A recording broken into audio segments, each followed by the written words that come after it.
Hello everyone, আসসালামু আলাইকুম। আশা করি আপনারা সবাই অনেক ভালো আছেন। দেশ এবং দেশের বাইরে থেকে যারা আমাকে শুনছেন সবাইকে জানাই মন থেকে স্বাগতম। আপনারা যারা নিয়মিত ভূতের গল্প শুনতে ভালোবাসেন তাদের জন্য আমার ছোট্ট আয়োজন। আপনাদের জানা এবং শোনা সত্য ভূতের ঘটনা আমাকে লিখে পাঠাতে পারেন। ঘটনা লিখে darktales360@gmail.com এই ঠিকানায় পাঠিয়ে দিন, অথবা ভিডিও ডেসক্রিপশনে আমার ফেসবুক প্রোফাইলের লিঙ্ক দেওয়া আছে, সেখান থেকেও মেসেজের মাধ্যমে ঘটনা লিখে বা রেকর্ড করে পাঠাতে পারেন। আপনাদের সাথে আছি আমি মিঠু, আর আপনারা শুনছেন ডার্ক টেলস অন্ধকার গল্প। আজকে আমি আপনাদেরকে কুমিল্লার লাকসাম শহরের একটি সত্যি ভৌতিক ঘটনা শোনাতে চলেছি। আশা করি ঘটনাটি আপনাদের কাছে অনেক ভালো লাগবে। আর ঘটনাটি লিখেছেন কুমিল্লারই মেয়ে নদী। তো চলুন দেরি না করে শুরু করা যাক। এটি সম্পূর্ণ সত্য একটি ঘটনা এবং হুবহুব আমার ভাষায় তুলে ধরলাম। ব্যাপারটা যতটা না ভৌতিক তার চেয়ে বেশি রহস্যময়। আমি নদী, গ্রামের বাড়ি কুমিল্লার লাকসামে। ছোটোবেলা থেকেই ঢাকায় থাকি। গ্রামে খুব একটা যাওয়া হয় না। বাবা অনেক জোর করে 3 বছর আগে একবার ধরে নিয়ে গিয়েছিলেন গ্রামের বাড়িতে। ঢাকা থেকে লাকসাম কিন্তু বেশি দূরে না, অথচ পড়ালেখা আর ক্লাসের ঝামেলার কারণে এই অল্প দূরত্বই অনেক বেশি হয়ে দাঁড়ায় মাঝে মাঝে।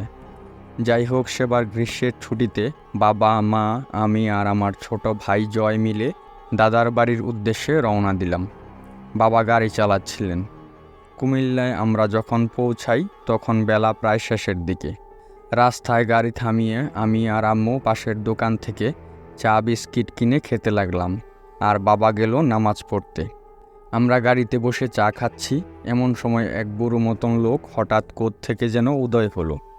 গাড়ির পিছনের সিটে ছিলাম আমরা, সামনের সিটে জয় ঘুমোচ্ছে। লোকটা এসে দাঁড়িয়ে আমাদের দিকে কিছুক্ষণ তাকিয়ে রইল। চাহনি দেখে কেমন যেন করে উঠল বুকের ভেতর। শীতল চাহনি, অনেকটা মাছের মতো। আম্মু কিছু বলতে চাচ্ছিল, কিন্তু তার আগেই লোকটি বলে উঠল, অনেক দিন পরে গ্রামে আসলি তোরা, অনেক দিন পরে আসলি, সাবধানে থাকবি। সন্ধ্যার পর রাস্তা ভালো না, অনেক খারাপ জিনিস ঘুরে, অনেক সাবধান, অনেক সাবধান। আমি আর আম্মু দুজনেই চা খাওয়া বাদ দিয়ে হাঁ করে তাকিয়ে রইলাম লোকটার দিকে। আম্মুর আগে আমিই স্বাভাবিক হলাম। ঢাকা থাকার সুবাদে এইসব বাটপার লোক অনেক দেখেছি। কড়া গলায় বললাম, মাফ করেন। লোকটি তাচ্ছিল্যের হাসি দিয়ে বলল, আমি তোদের কাছে কিছুই চাইতে আসিনি রে, তোদের সাবধান করতে এসেছি। তবে যাবার পথে পারলে পীরের মাজারে কিছু সিন্নি দিয়ে যাস, তোদের ভালো হবে। এই বলে লোকটা যেমন হঠাৎ এসেছিল তেমনি দ্রুত চলে গেল। আম্মু খানিকটা ঘাবড়ে গিয়ে বললেন, কি বলল রে লোকটা, কথাবার্তা কেমন যেন। আমি হেসে ব্যাপারটা নর্মাল করার চেষ্টা করলাম। আম্মুকে বললাম, বাবাকে কিছু বলো না, অনেক দিন পর এসেছি আমরা, বাবা এসব শুনলে চিন্তায় পড়ে যাবে। যাই হোক, বাবাকে কিছু জানানো হলো না। আমরা পুনরায় যাত্রা করলাম গন্তব্যের দিকে।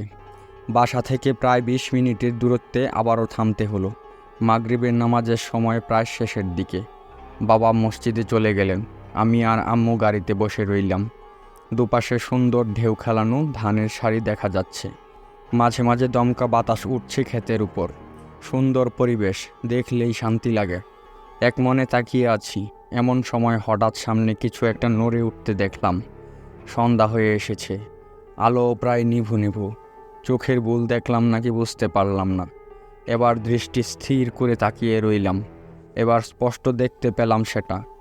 ধানের ক্ষেতের মাঝখানে একটা ছেঁড়া কাপড় চোপড় পরা কাকতারুয়া দাঁড় করিয়ে রেখেছিল কেউ। আমার চোখের সামনে সেটি একটু নড়ে উঠল। শুধু নড়ে উঠল না, মনে হলো যেন জায়গা পরিবর্তন করলো। হতভম্ব হয়ে গেলাম আমি। মুখ দিয়ে বিস্ময়ের একটা আওয়াজ বেরিয়ে এলো। আম্মু লক্ষ্য করলো ব্যাপারটা। আমাকে ধাক্কা দিয়ে বলল, কিরে, কি হয়েছে? আমি বললাম, ওইখানে একটা কাকতারুয়া দেখতে পাচ্ছ? আম্মু চশমা চোখে লাগিয়ে বলল, দেখতে পাচ্ছি। তো কি হয়েছে? আমি খানিকটা দ্বিধা মাখা কণ্ঠে বললাম, সেই কাকতারুয়াটা খানিক আগে নড়েছে, হেঁটে অন্য জায়গায় গিয়েছে। আম্মু খানিকক্ষণ আমার দিকে তাকিয়ে রইলেন, তারপর বললেন, তোকে এতবার নিষেধ করেছি আমার সাথে ফাজলামো করবি না, তারপরও ঠিক হলি না। আমি কিছুতেই আম্মুকে বোঝাতে পারলাম না ঘটনাটা। বাবা আসার পর আমরা পুনরায় বাড়ির পথে রওনা হলাম। বাড়ি থেকে খানিক সামনে একটা বড় পুকুরের মতো পড়ে। বাবার কাছে শুনেছিলাম পুকুরটা নাকি আমার বড় দাদা অর্থাৎ আমার বাবার দাদা কাটিয়েছিলেন। বিশাল গভীর পুকুর, সামনে অনেকগুলো নারিকেল গাছ, পাকা রাস্তা, মানুষ গাড়ি ঘোড়া কিছুই নেই। তাই বাবা মোটামুটি স্পিডে গাড়ি চালাচ্ছিলেন। সামনের সিটে জয় ঘুম থেকে উঠে জেগে বসেছে, গভীর মনোযোগে সামনের দিকে তাকিয়ে আছে। হঠাৎ বাবা আঁতকে উঠলেন, ঠিক সাথে সাথেই জয়ও চিৎকার করে উঠল। কিছু বুঝে ওঠার আগেই আমাদের গাড়িটি গিয়ে বাড়ি খেলো রাস্তার পাশে একটা নারিকেল গাছের সাথে। জয় তার স্বরে চিৎকার করছে। বাবা সাথে সাথে গাড়ির ভেতরের লাইট জ্বালিয়ে দিলেন দেখার জন্য সব ঠিক আছে কিনা। আম্মুকে দেখে বুঝতে পারলাম অসম্ভব ভয় পেয়েছে। বাবা দ্রুত গাড়ি থেকে নেমে গেলেন। বাইরে গিয়ে রাস্তার পাশে দাঁড়িয়ে কাকে যেন খুঁজতে লাগলেন। আমি গাড়িতে থাকবো না নামবো ঠিক করতে পারছিলাম না। অবশেষে নামার সিদ্ধান্ত নিলাম। বাবার পাশে চলে গেলাম, গিয়ে জিজ্ঞাসা করলাম, কি হয়েছে বাবা?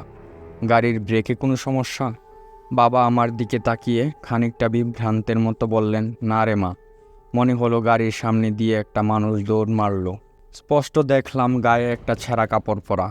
লোকটার গায়ে ধাক্কা দিব না বলে গাড়ির নাক ঘুরিয়ে দিয়েছিলাম, কিন্তু শেষ রক্ষা হয়নি।